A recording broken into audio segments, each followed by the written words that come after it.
बिस्मिल्लाहिर्रहमानिर्रहीम। अस्सलामुअलैकुम। एक दफ़ा सुल्तान सलाहुद्दीन अय्यूबी रहमतुल्लाह अलैह अपने चंद सिपाहियों के साथ में मेघनास किले के हाकिम की बेटी शहजादी रेहनास को सलेबियों से आज़ाद करवा कर वापसी पर कायरा शहर की तरफ लेकर आ रहे थे, तो सुल्तान सलाहुद्दीन अय्यूबी ने कायरा के जंगल के अंदर थोड़ी देर आराम करने का हुक्म दिया। जब सुल्तान का काफिला कायरा के जंगल के अंदर रुका तो शहजादी रेहनास ने कहा, सुल्तान मुअज़्ज़म, मुझे शिद्दत से प्यास लग रही है, मुझे पानी चाहिए।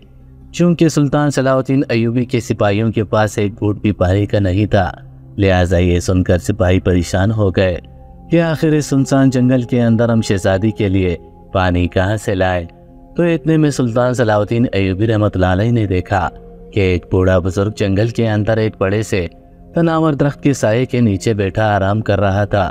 सुल्तान सलाहुद्दीन अय्यूबी रहमतुल्लाह अलैह इस बूढ़े बुजुर्ग के पास गए और कहा, हुजूर, शहजादी प्यासी है, क्या आपके पास पीने के लिए कोई पानी होगा? तो इसने एक मश्क निकाली और सुल्तान के हवाले कर दी। सुल्तान सलाहुद्दीन अय्यूबी ने आकर वो पानी शहजादी रेहनास को पिला दिया, लेकिन चंद ही लम्हे गुजरे कि अचानक शहजादी की तबीयत बिगड़ने लगी और इसके मुंह से पानी निकलने लगा। तो ये देखकर सुल्तान के सिपाही ने कहा, सुल्तान मुअज़्ज़म, शहजादी के पेट के अंदर जहर चला गया है। ये सुनकर सुल्तान सख्त घबरा गए और सुल्तान को पता चल गया कि जरूर इस बुजुर्ग ने जो पानी दिया था इसके अंदर जहर था। जब सुल्तान सलाहुद्दीन अय्यूबी दोबारा इस दरख्त के पास पहुंचे तो वहाँ किसी भी बुजुर्ग का नामो निशान नहीं था। सुल्तान सलाहुद्दीन अय्यूबी दोबारा शहजादी के पास लौटे और सिपाहियों को हुक्म दिया कि अभी और इसी वक्त शहजादी को कायरा लेकर चलो, वहाँ शफा खाने में शहजादी का इलाज होगा। तो ये देखकर सुल्तान के एक माहिर सिपाही ने कहा, सुल्तान मुअज़्ज़म, हम शहजादी को कायरा तो लेकर चलते हैं, लेकिन जिस किस्म का जहर शहजादी रेहनास को दिया गया है इसका इलाज पूरे मिस्र के अंदर किसी के पास नहीं। ये जिसने जहर दिया है इसी के पास इसका इलाज होगा। ये सुनकर सुल्तान ने कहा, तुम चलो, शफा देने वाला अल्लाह है। लेकिन जब शहजादी को बाजार के अंदर लाया गया तो सब हकीमों ने जान लड़ा दी, लेकिन कोई भी शहजादी का इलाज न कर पाया। अब शहजादी अपनी आखिरी सांसें ले रही थी तो इतने में एक 8 से 10 साल का बच्चा, जिसके सर पर एक लुंगी थी, हाथ में एक कटरी थी, दौड़ता हुआ शफा खाने के दरवाजे पर आया और आवाज लगाई, सुल्तान मुअज़्ज़म, मेरे पास शहजादी का इलाज है और मैं शहजादी को सेहतयाब कर सकता हूँ। ये सुनकर सब हैरान, कितने बड़े हकीम शहजादी का इलाज नहीं कर सके तो फिर ये क्या करेगा। तो इतने में इस बच्चे ने अपनी थैली से कोई ऐसी चीज निकाली जिसे देखकर सारे लोग हैरान हो गए, क्योंकि इस बच्चे की गठरी के अंदर, दोस्तों, मेघनास किला मिस्र की सल्तनत का सबसे मशहूर और अहम किला था और इस किले को फतह करने के लिए सुल्तान नूरुद्दीन ज़ंगी रहमतुल्लाह अलैह ने तकरीबन 11 दिन मुहासरा किए रखा और सुल्तान नूरुद्दीन ज़ंगी रहमतुल्लाह अलैह के 2 सबसे माहिर कमांडरों ने इस किले को फतह करने के लिए जान लड़ा दी थी। लेकिन सलेबियों ने अपने सारे सिपाही तो गवा दिए, लेकिन फिर भी इस किले को सुल्तान नूरुद्दीन ज़ंगी के हवाले न किया था और सुल्तान नूरुद्दीन ने अपनी ज़िंदगी में तकरीबन 3 दफ़ा इस किले पर हमला किया और मुहासरा किया, लेकिन फिर भी वो आपसे इस किले को फतह न कर सके। और जब सुल्तान नूरुद्दीन ज़ंगी रहमतुल्लाह अलैह इस दुनिया से जाने लगे तो इससे पहले वो सुल्तान सलाहुद्दीन अय्यूबी को नसीहत कर चुके थे कि सलाहुद्दीन, तुमने अपनी ज़िंदगी में बेशक बहुत सी फतवात हासिल करनी है, लेकिन तुम्हारी इन फतवात में मेघनास किला ज़रूर शामिल होना चाहिए। और ये बात सुल्तान सलाहुद्दीन अय्यूबी अच्छी तरह जानते थे कि इस किले को फतह करना मेरा अवलीन फ़र्ज है। अब जब मिस्र की सरजमीन को सुल्तान सलाहुद्दीन अय्यूबी ने एक अलहदा सल्तनत में तश्कील दे दिया तो मिस्र का तख्त संभालते ही सुल्तान सलाहुद्दीन अय्यूबी ने अपने फौजी निज़ाम को दुरुस्त किया और अपने लश्कर के अंदर सारे सिपाहियों के दरमियान इंसाफ कायम किया। और जब अपनी फ़ौज को मजबूत कर लिया तो सुल्तान सलाहुद्दीन अय्यूबी पूरे दुनिया को फतह करने के लिए निकल पड़ा और सुल्तान सलाहुद्दीन अय्यूबी की सबसे पहली और बड़ी फतह मेघनास किला था। सुल्तान सलाहुद्दीन अय्यूबी जानते थे कि सलेबी पहले से भी ज़्यादा ताकतवर हो गए हैं। अगर मैंने मेघनास किले को फतह करना है तो मेघनास किले की कमज़ोरियों के बारे में जानना होगा। इसलिए सुल्तान सलाहुद्दीन अय्यूबी ने अपने चंद माहिर जासूस कई अरसे से मेघनास किले के अंदर पेश रखे थे और इसीलिए सुल्तान सलाहुद्दीन अय्यूबी ने बगैर किसी मुआसरे के अपने एक लश्कर के साथ इस किले की ईंट से ईंट बजा दी और सलेबियों का खून इस किले के अंदर नदी की तरह बहा दिया और इस किले को अपने कब्जे में ले लिया। और जब इस बात की खबर सलेबियों के सरदार रिचर्ड बादशाह तक पहुंची तो वो उबलते हुए पानी की तरह खुलने लगा और इसे सख्त गुस्सा आया कि सुल्तान सलाउद्दीन अय्यूबी ने मेगनास किले को फतह करके अपनी मौत को पैगाम दिया है और सलेबियों से अपनी ये शिकस्त बर्दाश्त न हुई और इन्होंने दोबारा इस किले को हासिल करने के लिए मुख्तलिफ मंसूबे बनाना शुरू कर दिए। अब सुल्तान सलाउद्दीन अय्यूबी रहमतुल्लाह अलैह ने वो किला अपने सबसे माहिर कमांडर अलमियाश को सुपुर्द कर दिया, जो कि बहुत ही ताकतवर जंगजू भी था और बड़ा ज़हीन इंसान था। अलमियाश कई जंगों में सुल्तान सलाउद्दीन अय्यूबी के साथ लड़ चुका था और सुल्तान सलाउद्दीन अय्यूबी अलमियाश की अक्लमंदी से बड़ा मुतासिर थे। लेकिन अलमियाश हाकिम के अंदर एक खामी थी कि वो बहुत जल्दी अपने दुश्मन पर भरोसा कर लेता था। और जब सुल्तान सलाउद्दीन अय्यूबी रहमतुल्लाह अलैह ने अलमियाश को मेगनास किले का हाकिम बना दिया तो इसे ये वसीयत की कि कभी भी अपने दुश्मन पर भरोसा मत करना और इस किले की हिफाजत अपनी जान से ज़्यादा बढ़कर करना। लेकिन सुल्तान सलाउद्दीन अय्यूबी जानते थे कि अलमियाश हाकिम को दुश्मनों ने अपने जाल में फंसाना शुरू कर दिया और रिचर्ड बादशाह के जासूस जल्द ही सलेबी किले यानी मेगनास किले, जो कि अब सलाउद्दीन अय्यूबी के कब्जे में था, इसके अंदर दाखिल हो गए। और चंद ही दिनों के अंदर जब सुल्तान सलाउद्दीन अय्यूबी जंगी महाज पर थे तो पीछे से रिचर्ड बादशाह ने मेगनास किले पर हमला करके अलमियाश हाकिम को भी शहीद कर दिया और सारे मुसलमान सिपाहियों को भी शहीद कर दिया गया और मेगनास किले को दोबारा अपने कब्जे में ले लिया। लेकिन सबसे बुरी खबर सुल्तान सलाउद्दीन अय्यूबी के लिए थी और सुल्तान सलाउद्दीन अय्यूबी को जंगी महाज पर ही खबर मिली कि रिचर्ड बादशाह ने न सिर्फ अलमियाश कमांडर को शहीद कर दिया बल्कि किले पर भी कब्जा कर लिया। और सबसे बड़ी परेशानी वाली बात यह थी कि अलमियाश हाकिम की बेटी शहजादी रेहानास को इन्होंने अपने कैद में कर लिया और हमारे जासूसों से ये खबर मिली है कि अब रेहानास शहजादी को गुलामों की मंडियों के अंदर बेचा जाएगा। जब ये खबर सुल्तान सलाउद्दीन अय्यूबी रहमतुल्लाह अलैह ने सुनी तो सुल्तान सलाउद्दीन अय्यूबी के पैरों तले ज़मीन निकल गई, क्योंकि एक दफ़ा जंग में लड़ते हुए सुल्तान सलाउद्दीन अय्यूबी ने अलमियाश कमांडर की जान बचाई तो इसने सुल्तान सलाउद्दीन अय्यूबी से एक बात कही थी। इसने कहा था, सुल्तान मुआज़्ज़म, अगर कभी भी मुझे जंग के अंदर लड़ते हुए मैं शहीद हो जाऊं तो आपने परेशान नहीं होना, लेकिन हाँ, अगर मुझे कुछ हो जाए तो मेरी बेटी शहजादी रेहानास का ज़रूर ख्याल रखना। और जब ये खबर सुल्तान को मिली कि रेहानास शहजादी सलेबियों के कब्जे में है तो सुल्तान सलाउद्दीन अय्यूबी सख्त परेशान हो गए। सुल्तान सलाउद्दीन अय्यूबी रहमतुल्लाह अलैह ने फ़ौरन जंगबंदी का हुक्म दिया और अपने सिपाहियों के साथ गुलामों की इन मंडियों की तरफ सफ़र शुरू कर दिया गया। सुल्तान सलाउद्दीन अय्यूबी को खबर दी गई कि कायरा की मशरकी जानिब एक पुराना बाजार है। इस बाजार के अंदर गुलामों की मंडी लगती है और वहाँ हर किस्म की खूबसूरत लड़कियों को बेचा जाता है और ज़रूर सलेबी बादशाह रेहानास शहजादी को इसी गुलामों की मंडी के अंदर बेचने के लिए भेज देगा, क्योंकि वो शहजादी को बेचकर मुसलमानों की बेइज्जती करना चाहते हैं। अब सुल्तान सलाउद्दीन अय्यूबी रहमतुल्लाह अलैह इसी बाजार के अंदर पहुंचे, लेकिन सुल्तान सलाउद्दीन अय्यूबी ने ज़िंदगी में कभी रेहानास शहजादी को अपनी आंखों से नहीं देखा था। अब सुल्तान सलाउद्दीन अय्यूबी परेशान थे कि अगर मैं इस मंडी के अंदर पहुंच भी जाऊं तो मैं रेहानास शहजादी को कैसे पहचानूंगा, क्योंकि ना ही शहजादी ने मुझे देखा हुआ है और ना ही मैंने शहजादी को देखा। आखिर मैं इसे कैसे तलाश करूंगा। इतने में सुल्तान सलाउद्दीन अय्यूबी इस बाजार के अंदर पहुंचे तो सुल्तान के एक वजीर ने सुल्तान को परेशानी की हालत में देखा तो इसने कहा, सुल्तान मुआज़्ज़म, मेरे पास एक तरकीब है जिससे हम रेहानास शहजादी को तलाश कर सकते हैं। तो सुल्तान ने कहा, कौन सी तरकीब?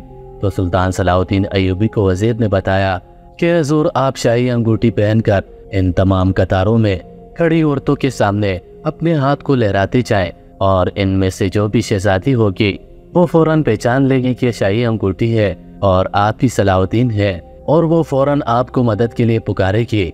ये तरकीब सलाउद्दीन अय्यूबी रहमतुल्लाह अलैह को पसंद आ गई। अब सुल्तान और सुल्तान के साथियों का बाकी हुलिया तब्दील था, लेकिन सुल्तान सलाउद्दीन अय्यूबी ने अपनी उंगली के अंदर शाही अंगूठी डाल रखी थी। सुल्तान सलाउद्दीन अय्यूबी जानते थे कि जैसे ही शहजादी मेरे हाथों में अंगूठी देखेगी वो ज़रूर मुझे मदद के लिए पुकारेगी। अब सुल्तान सलाउद्दीन अय्यूबी इसी कतार के आगे पीछे फिरने लगे। थोड़ी देर गुजरी के इतने में सुल्तान सलाउद्दीन अय्यूबी के हाथ पर किसी ने हाथ को टच किया। सुल्तान सलाउद्दीन अय्यूबी ने पीछे मुड़कर देखा तो सुल्तान ने देखा कि एक मालिक के साथ एक खूबसूरत हसीन और जमील लड़की खड़ी थी और वो सुल्तान को गौर से देख रही थी। सुल्तान सलाहुद्दीन अय्यूबी को शक पड़ गया कि ज़रूर ये शहजादी रेहाना से और ये मदद के लिए पुकार रही है। अब सुल्तान सलाहुद्दीन अय्यूबी ने इस ताजिर को कहा जो शहजादी को बेचने के लिए आया हुआ था। इसने कहा कि मैं ये लड़की आपसे खरीदना चाहता हूँ, लेकिन मैं ये सौदा बाजार से थोड़ा हट कर करना चाहता हूँ और इसके बदले में मैं आपको अच्छी खासी रकम दूंगा। ताजिर लालची था, लिहाजा वो शहजादी को लेकर सुल्तान के साथ चल पड़ा। अब जो सुल्तान सलाहुद्दीन अय्यूबी रहमतुल्लाह अलैह थोड़ा सा बाजार से दूर निकल आए, सुल्तान ने एक जोरदार थप्पड़ इस ताजिर के मुंह पर मारा और वो जमीन पर धड़ल्ले से गिरा और बेहोश हो गया। तो फिर सुल्तान सलाहुद्दीन अय्यूबी रहमतुल्लाह अलैह ने इस लड़की से पूछा, तेरा नाम क्या है? इसने कहा, आप सलाहुद्दीन अय्यूबी है। सुल्तान ने कहा, हाँ मैं सलाहुद्दीन अय्यूबी हूँ। क्या तुम शहजादी रेहाना हो? इसने कहा, जी हाँ हज़ूर। अगर आप वक्त पर ना पहुँचते तो ये मुझे एक ईसाई ताजिर को बेचने वाला था जो कि मुल्क शाम के अंदर रहता है, और वो मुझे आज असर के वक्त काफले के साथ मुल्क शाम की तरफ जाने वाले काफले के साथ मुझे शाम ले जाता, और पता नहीं वहाँ मुल्क शाम के अंदर मेरे साथ क्या बर्ताव होता। ये सुनकर सुल्तान ने कहा कि मैंने आपके बाप से वादा किया था कि मैं आपकी हिफाजत करूँगा, और मैंने अपना वादा निभाया। अब सुल्तान सलाहुद्दीन अय्यूबी ने शहजादी को अपने साथ लिया और अपने सिपाहियों के हमरा कायरा शहर की तरफ वापसी का सफ़र शुरू कर दिया। कई घंटों के सफ़र के बाद सुल्तान सलाहुद्दीन अय्यूबी कायरा शहर के हदूद के अंदर दाखिल हुए। घोड़े थक चुके थे। खुद सुल्तान सलाहुद्दीन अय्यूबी थोड़ी देर आराम करने चाहते थे, क्योंकि इससे पहले भी सलाहुद्दीन अय्यूबी जंगी महाज पर मौजूद थे, और फिर इतने सफ़र करने के बाद सुल्तान सलाहुद्दीन अय्यूबी के जिस्म को दर्द हो रहा था। अब जैसे ही घोड़ा कायरा की कटे जंगल के अंदर पहुंचा तो सुल्तान ने कहा, थोड़ी देर घोड़ों को चरने के लिए छोड़ दो और आराम कर लो। अब हम शाम से पहले ही कायरा शहर के अंदर पहुंच जाएंगे। सुल्तान सलाहुद्दीन अय्यूबी रहमतुल्लाह अलैह की आमद की खबर कायरा के अंदर पहुंच चुकी थी, और कायरा की आवाम सलाहुद्दीन अय्यूबी रहमतुल्लाह अलैह का इस्तकबाल करने के लिए पुरजोश थे, और सब लोग फूल पत्तियाँ और खुशबुएं लेकर रास्ते पर सुल्तान सलाहुद्दीन अय्यूबी का इंतजार करने लगे। अब घोड़े रुक गए। सुल्तान सलाहुद्दीन अय्यूबी घोड़े से उतरकर एक दरख्त के तने के साथ जाकर बैठ गए। इतने में शहजादी ने कहा, सुल्तान मुआज़्ज़म, मुझे सख्त प्यास लगी है, क्योंकि इन जालिमों ने मुझे 2 दिन से पानी नहीं पिलाया और मैं प्यास की शिद्दत से टूट रही हूँ, और अगर मुझे पानी ना पिलाया गया तो मैं मर सकती हूँ। ये सुनकर सुल्तान सलाहुद्दीन अय्यूबी सख्त परेशान हो गए, क्योंकि इर्द गिर्द कोई भी चश्मा नज़र नहीं आ रहा था, और सुल्तान सलाहुद्दीन अय्यूबी के पास भी पीने के लिए पानी नहीं था। लेकिन सुल्तान सलाहुद्दीन अय्यूबी के सिपाहियों में इतनी सकत थी कि वो बआसानी शहर तक बगैर पानी पिए पहुंच सकते थे। लेकिन शहजादी की हालत खतरनाक होती जा रही थी। इसका रंग नीला पीला पड़ता जा रहा था। सुल्तान सलाहुद्दीन अय्यूबी परेशान हो गए और बेचैनी की हालत में सुल्तान खुद उठकर इस जंगल के अंदर फिरने लगे कि कहीं पानी का चश्मा नजर आ जाए। सुल्तान सलाहुद्दीन अय्यूबी रहमतुल्लाह अलैह तेजी से कदम उठाते हुए जंगल के अंदर चले ही थे कि अचानक सुल्तान की नजर एक दरख्त पर पड़ी, जिसके साये के नीचे एक बूढ़ा बुजुर्ग दरख्त के तने के साथ टेक लगाए आराम कर रहा था। इसके साथ एक थैला पड़ा हुआ था। सुल्तान को यकीन हो गया कि जरूर इस बूढ़े बुजुर्ग के थैले में पानी जरूर होगा। सुल्तान सलाहुद्दीन अय्यूबी इस बूढ़े बुजुर्ग के पास गए और कहा, बाबा जी, क्या आपके पास पानी होगा? क्योंकि शहजादी को सख्त प्यास लग रही है और वो प्यास बर्दाश्त नहीं कर सकती। तो इस बूढ़े बुजुर्ग ने बगैर कोई सवाल किए, बगैर कोई जवाब दिए अपने थैले से मशक निकाली और सुल्तान सलाहुद्दीन अय्यूबी के हवाले कर दी। सुल्तान सलाहुद्दीन अय्यूबी रहमतुल्लाह अलैह ने वो बूढ़े से मशक ली और दौड़ते हुए शहजादी रेहानास के पास आए और वो पानी की मशक शहजादी के हवाले कर दी। शहजादी ने फौरन से मशक का ढक्कन खोला और पानी पीने लग गई। इसने पेट भरकर पानी पिया और जब इसने मुंह से पानी की मशक उतारी तो मशक के अंदर एक बूंद पानी का नहीं बचा था, क्योंकि शहजादी कई दिनों की प्यासी थी। शायद वो पानी भी शहजादी के लिए कम पड़ गया था, लेकिन इसने इतना पानी पी लिया था कि वो कायरा शहर तक आसानी से जा सकती थी। सुल्तान सलाहुद्दीन अय्यूबी मुतमईन हो गए और सुल्तान ने वो मशक उठाई कि जाकर इस बूढ़े बुजुर्ग को वो मशक भी वापस की जाए और इसका शुक्रिया भी अदा किया जाए। अब भी सुल्तान सलाहुद्दीन अय्यूबी चंद ही कदम चले थे कि पीछे से शहजादी रेहानास की चीखने चिल्लाने की आवाज़ें आने लगी। सुल्तान सलाहुद्दीन अय्यूबी ने जब पीछे पलट कर देखा तो देखा कि शहजादी जमीन पर गिर गई और इसके मुंह से खून निकल रहा था। सुल्तान सलाउद्दीन अय्यूबी सख्त परेशान हो गए कि आखिर शहजादी को क्या हुआ। तो इतने में सुल्तान का एक माहिर सिपाही दौड़ता हुआ आया, जो तिब का काम भी अच्छी तरह जानता था। इसने शहजादी के मुंह से निकलने वाले पानी को अपनी उंगली पर लिया और बगौर इसे देखने लगा। और देखने के बाद सलाउद्दीन अय्यूबी रहमतुल्लाह अलैह को बताया कि सुल्तान मुआज़्ज़म शहजादी के पेट के अंदर बहुत सख्त किस्म का जहर चला गया है और ये जहर चंद ही घंटों के अंदर शहजादी की जान ले लेगा। ये सुनकर सुल्तान सलाउद्दीन अय्यूबी फौरन वो मशक उठाए इस दरख्त की तरफ दौड़े जिस दरख्त के नीचे वो बूढ़ा बुजुर्ग बैठा था, क्योंकि सुल्तान को यकीन हो गया कि जहर इस पानी के अंदर था। लेकिन जब सुल्तान सलाउद्दीन अय्यूबी इस दरख्त के नीचे पहुंचे तो वहाँ किसी का नामो निशान नहीं था।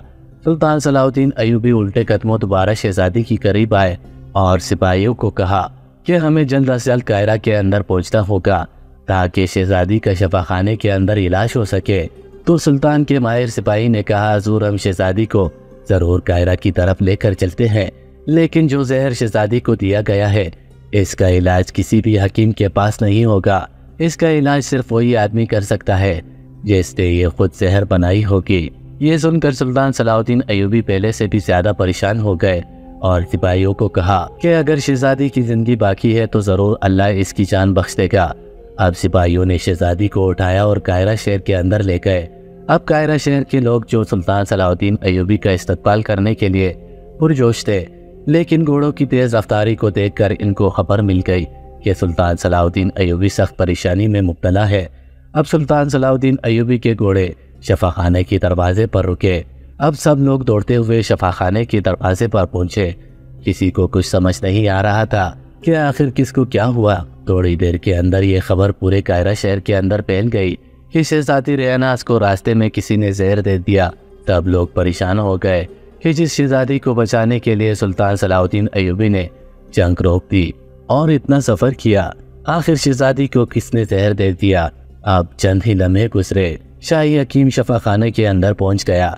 सब लोगों की नज़रें और सुल्तान सलाउद्दीन अय्यूबी की नज़रें शाही हकीम पर थी। शाही हकीम ने सुल्तान सलाउद्दीन अय्यूबी को हिम्मत दिलाई और अंदर चला गया। चंद लम्हों के बाद जब वो वापस लौटा तो इसके चेहरे पर परेशानी थी।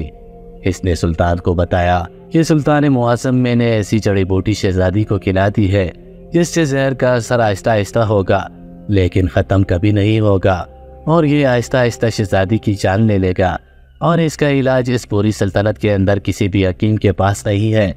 सुल्तान मुआज़्ज़म इस किस्म का जहर सलेबियों के पास होता है और उन्हीं के पास इसका तरियाक होता है।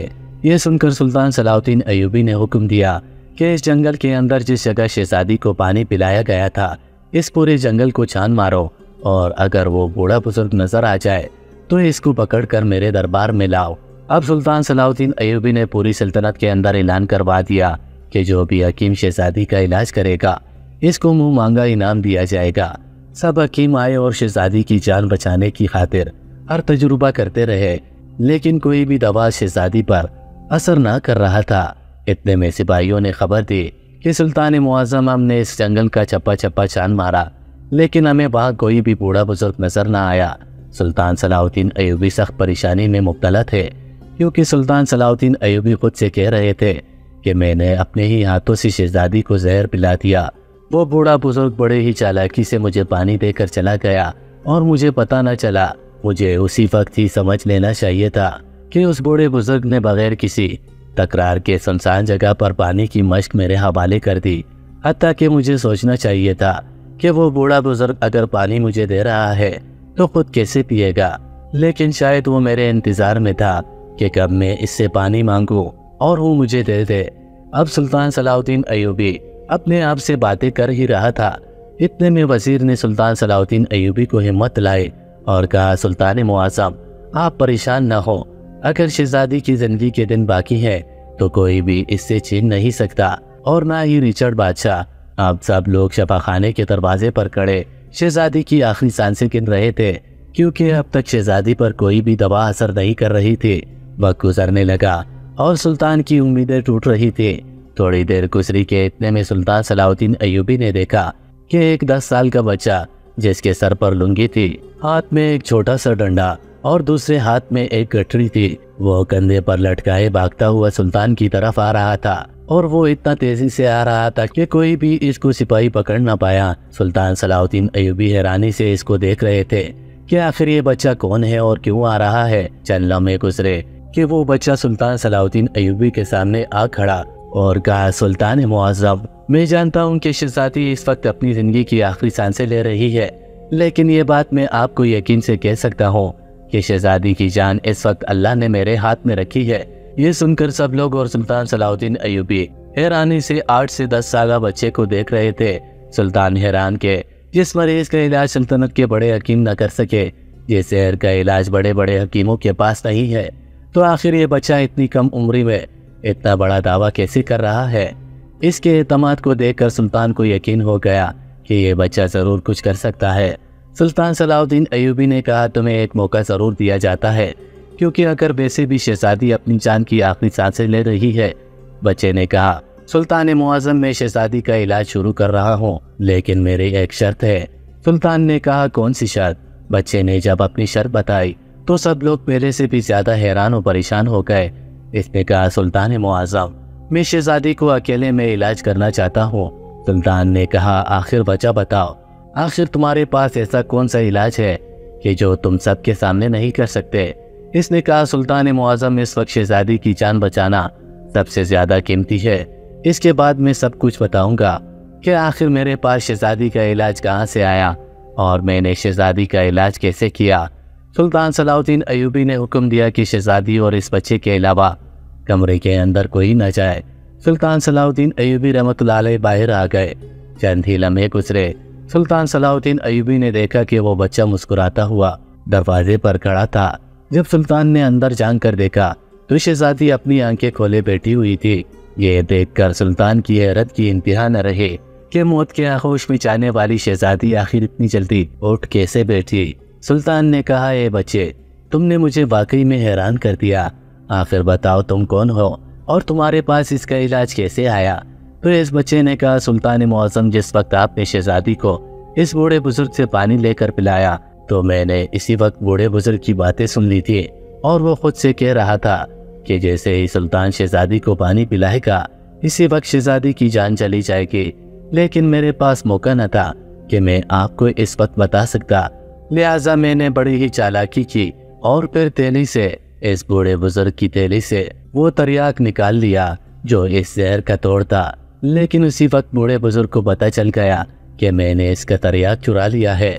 हुजूर, वो बूढ़ा बुजुर्ग कयाम नहीं था बल्कि रिचर्ड बादशाह का एक माहिर कमांडर था। अब वो बूढ़ा बुजुर्ग मेरे पीछे पड़ गया और मैंने बड़ी मुश्किल से अपनी जान बचाई और उसके पीछे से अपनी जान भी बचाई। अब मैं बड़ी ही मुश्किल से इस जंगल से निकला और यहाँ पहुँचा। लेकिन सुल्तान मुअज़्ज़म, जब मैंने इस दरिया को देखा तो मुझे याद आ गया कि वो दरिया कितनी ज़्यादा सख्त किस्म का होता है कि उस दरिया की जब शीशी को खोला जाता है तो इसकी खुशबू से इर्द-गिर्द के दूसरे मरीज भी, दूसरे लोग भी बेहोश हो सकते हैं। इसीलिए मैंने सब लोगों को बाहर जाने का कहा और जैसे ही मैंने शहज़ादी को वो तरियाक पिलाया तो शहज़ादी की हालत बदलने लगी और चंद ही लम्हों के अंदर वो ठीक हो गई। ये सुनकर सुल्तान सलाउद्दीन अय्यूबी हैरान हो गए कि एक बच्चे की ज़हानत ने शहज़ादी की जान बचा ली। उसके बाद सुल्तान सलाउद्दीन अय्यूबी ने उस बच्चे से पूछा, तुम कौन हो? तो इसने कहा कि मैं बाजार के अंदर छोटे मोटे ताजरों के पास काम करके अपनी बूढ़ी माँ की खिदमत करता हूँ। तो सुल्तान सलाउद्दीन अय्यूबी ने इस बच्चे को कायरा के एक मदरसे में पढ़ाने का हुक्म दे दिया और इसकी माँ के लिए और इस बच्चे के लिए वजीफा मुकर्रर कर दिया। मज़ीद ऐसी सबक आमूज़ वाक़यात और कहानियों के लिए हमारे चैनल बेनी जमीन सीरीज़ को ज़रूर सब्सक्राइब कर लीजिएगा। अल्लाह हाफिज़।